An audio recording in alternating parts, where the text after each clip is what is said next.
Hi bro, చెప్పండి. ఏపీలో next CM ఎవరు అవుతారు అనుకుంటున్నారు? ఏపీలో నెక్స్ట్ సీఎం జనసేన టీడీపీ ప్రభుత్వంలో కలిసి చంద్రబాబు నాయుడు గారు సీఎం అవ్వబోతున్నారు. అంటే జనసేన టీడీపీ అవుతుందని చెప్పి అంటారు, ఖచ్చితంగా చెప్తారు. డెఫినెట్గా ఇది మార్పు కోరుకుంటున్నాం, మార్పు మొదలైద్ది. అంటే ఇప్పటికి చూసుకుంటే జనసేన 24 సీట్లో పోటీ చేస్తుంది. ఎలక్షన్ చూసుకుంటే 40 రోజులు ఉన్నాయి. ఇప్పటికి 40 రోజుల్లో కూడా నా క్యాండిడేట్లు ఇక్కడ పోటీ చేస్తున్నారు, ఇక్కడ పోటీ చేస్తున్నారు ఎప్పుడు కూడా ఖచ్చితంగా చెప్పలేదు. మరి దానిపై ప్రజలు ఎలా నమ్మగలరు జనసేన పార్టీ? ఇప్పుడు గతంలో చూసుకుంటే 2014లో పవన్ కళ్యాణ్ గారు పోటీ చేసినప్పుడు ఆయనకంటూ ఆయన నిలబడ్డాడు, బట్ ప్రజలు ఆయన నమ్మలేదు. అలానే ఆయన నమ్మకుండా, మంచి వ్యక్తిని నమ్మకుండా ఇంకొక వ్యక్తిని నమ్మారు. ఆ వ్యక్తి ఏం చేశాడనేది చూస్తున్నారు. 40 రోజులు ఉన్నాయా 10 రోజులు ఉన్నాయని కాదు బ్రో ఇంపార్టెంట్. 2 డేస్ ఉన్నా కానీ డెఫినెట్గా జనసేన టీడీపీ ప్రభుత్వం అనేది కన్ఫామ్గా వస్తుంది. ఈసారి కూడా అలాగే ఎమ్మెల్యే సీట్లు లేట్ చేసి ప్రజలు వేరే పార్టీకి అపోనెంట్ కూడా ఎదిరింది. ఈసారి కూడా అలా ఈ తేప అలా జరగవు బ్రో. ఒకసారి తప్పు జరిగింది, ఆ తప్పును మళ్ళీ సరిదిద్దుకుంటారు తప్ప తప్పును అయితే చెయ్యరు. 2014 ఎలక్షన్ టైంలో చూసుకుంటే మన ఏ స్టేజ్ మీద చూసుకున్నా కూడా అపోనెంట్ పార్టీ, అప్పుడు రూలింగ్ పార్టీ అయిన టీడీపీని మన పవన్ కళ్యాణ్ గారు అంటరాని మాటలన్నీ అన్నారు. ఇప్పుడు మరి ఆ పార్టీని ఎలా కలుపుకున్నారు అసలు చంద్రబాబు? అవన్నీ పక్షాలు ఉంటాయి బ్రో. పొలిటికల్ అన్న తర్వాత ఒకరినొకరు తిట్టుకోవటం, ఒకరినొకరు విమర్శించుకోవటం. మొన్న 2 months బ్యాక్ చూసుకుంటే రాధా గారి పెళ్లి జరిగింది. రాధా గారి పెళ్ళి పవన్ కళ్యాణ్ గారికి ఇన్విటేషన్ ఇచ్చారు, పెళ్ళికి వచ్చారు. పవన్ కళ్యాణ్ గారికి కొడాలని తిట్టిన గుడివాడ కొడాలనానియే పవన్ కళ్యాణ్ గారికి సెకండ్ ఇచ్చారు. అవన్నీ రాజకీయ కక్షలన్నీ సహజం. అంటే ఇప్పుడు 2024లో పవన్ కళ్యాణ్ గారు టీడీపీ ఓడిపోయి మళ్ళీ ఇప్పుడు జగన్ పిలిస్తే జగన్ పార్టీలో కూడా వెళ్ళిపోతారంటారా? వైసీపీకి వెళ్ళటం అది సహజం, అది జరగదు. అదైతే 2014లో మరి ఆ పార్టీతో పొత్తు పెట్టారు కదా, మరి ఇప్పుడు కూడా ఓడిపోతే మరి ఈ పార్టీతో పొత్తు పెట్టే ఛాన్స్ ఉండొచ్చు? ఓడిపోయడం అనేది అది నో ఆప్షన్, అది ఆప్షన్ లేదు బ్రో. డెఫినెట్గా గెలవటానికే ట్రై చేస్తున్నారు. జగన్ గారు ఎక్కడ చూసుకున్నా కూడా నేను సంక్షేమ పథకాలు ఇస్తేనే ఓటేయండి, లేదంటే ఓటేయకండి అన్నారు కదా. మరి దాన్ని బట్టి ప్రజలు గ్రౌండ్ లెవెల్లో చూసుకుంటే ప్రతి ఒక్కరు జగన్ పార్టీ గెలుస్తుంది అని చెప్పి అంటున్నారు. మరి దాంట్లో మీ అభిప్రాయం ఏమంటారు? ఎవరి అభిమానం వాళ్ళది బ్రో, ఎవరి అభిమానం వాళ్ళది. వాళ్ళు జగన్ కార్యకర్తలు అయ్యండి, వాళ్ళ నాయకుడికి వాళ్ళు సపోర్ట్ చేసుకొని గెలుస్తుడు అంటున్నారు.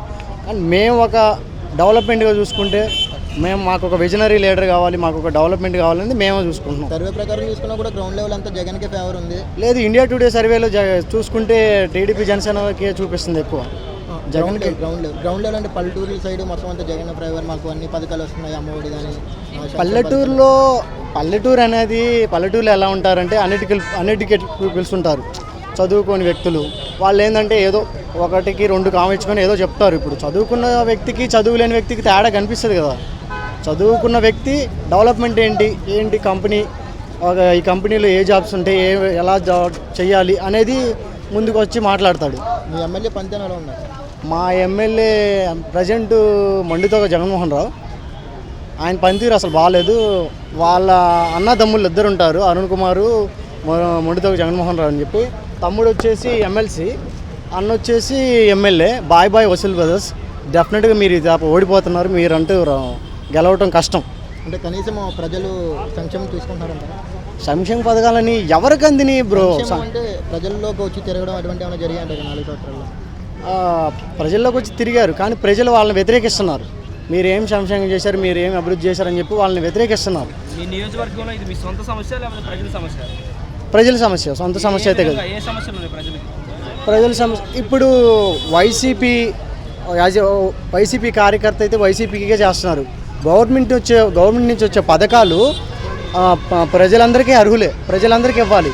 ఆ పార్టీ కార్యకర్తకి, ఆ పార్టీ వాళ్ళకే ఇస్తున్నారు. అంటే ఇప్పుడు ఇల్లు పట్టాలు ఇచ్చారు చాలా మందికి, అందులో పార్టీ చూడలేదు, కులం చూడలేదు అన్నట్టు ప్రతి ఒక్కరికి పట్టాలు వచ్చాయని మన ప్రూఫ్లు కూడా ఉన్నాయి. మరి దానిపై ఇళ్ళ పట్టాలనేవి ఎవరికి ఇచ్చారు? వాళ్ళకే ఇచ్చారు. నేను రీసెంట్గా 2 days ఒక 6 months బ్యాక్ నేను చిన్న సర్వే ఒకటి ఇలానే నేను కూడా పబ్లిక్ టాక్ ఒకటి అడిగితే వాళ్ళ వరకే ఇచ్చారు, అది వాళ్ళ మనుషులకే ఇచ్చారు. ఇల్లు లేకుండా అద్దెల్లో ఉండి అద్దెలు కట్టుకోలేక ప్రజలు చాలా అవస్థకు గురవుతున్నారు, చాలా ఇబ్బంది పడుతున్నారు. వాళ్ళని ఆలోచించట్లేదు జగన్మోహన్ రెడ్డి. ఏదో అప్పులు చేస్తున్నాడు, ఏదో తాకట్లు పెడుతున్నారు. సచివాలయం తాకట్టు పెట్టాడు ఆయన ఒక సీఎం. అంటే మద్యపాన నిషేధం ఉన్నారు దాంట్లో. మద్యపాన నిషేధం అనేది జరగదు. ఏ సీఎం వచ్చినా జరగదు అదనేది. అంటే మరి ఎన్టీఆర్ హయాంలో ఉన్నప్పుడు జరిగింది కదా మరి మద్యపాన నిషేధం? ఎన్టీఆర్ హయాంలో జరిగింది, బట్ అదనేది తప్పు.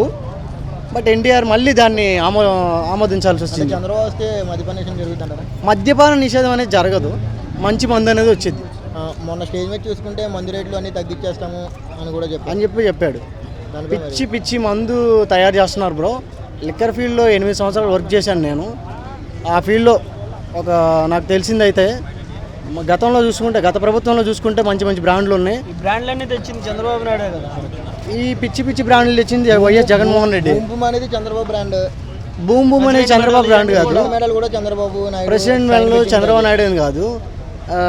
నేను చూసుకుంటే లిక్కర్ ఫీల్డ్లో చేస్తున్నానని చెప్పాను కదా. ఆ ఫీల్డ్లో చూసుకుంటే గత ప్రభుత్వంలో 100 పేపర్స్ అని, కేఎఫ్ స్ట్రాంగ్ అని, నాకౌట్లు అని ఇవన్నీ ఉన్నాయి. ఇప్పుడు వచ్చిన పిచ్చి వీళ్ళు ప్రెసిడెంట్ మెడల్ అంటే ఏంటి బ్రో? ప్రెసిడెంట్ మెడల్ అంటే ఏంటి? అదొక అవార్డు. దానికి ఒక స్టిక్కర్ వేసి ప్రెసిడెంట్ మెడల్ ఇచ్చేసారు అని చెప్పి. ఎలా పెట్టారు ఆ బ్రాండ్? చంద్రబాబు అనేది పెట్టలేదు ఆ బ్రాండ్. చూపించారు కదా లేదు. నా దగ్గర మీరు రేపు కూడా ఇంటర్వ్యూ తీసుకుంటా అంటే నేను ఎవిడెన్స్ చూపిస్తాను. చంద్రబాబు నాయుడు పెట్టారా పెట్టలేదని నేను చూపిస్తాను. అంటే చంద్రబాబుకి ఏ బ్రాండ్లు ఉన్నాయంటారు మీ లెక్క? గత ప్రభుత్వంలో కేఎఫ్ స్ట్రాంగ్స్ కానీ అవి కానీ మంచి మంచి బ్రాండ్లు ఉన్నాయి.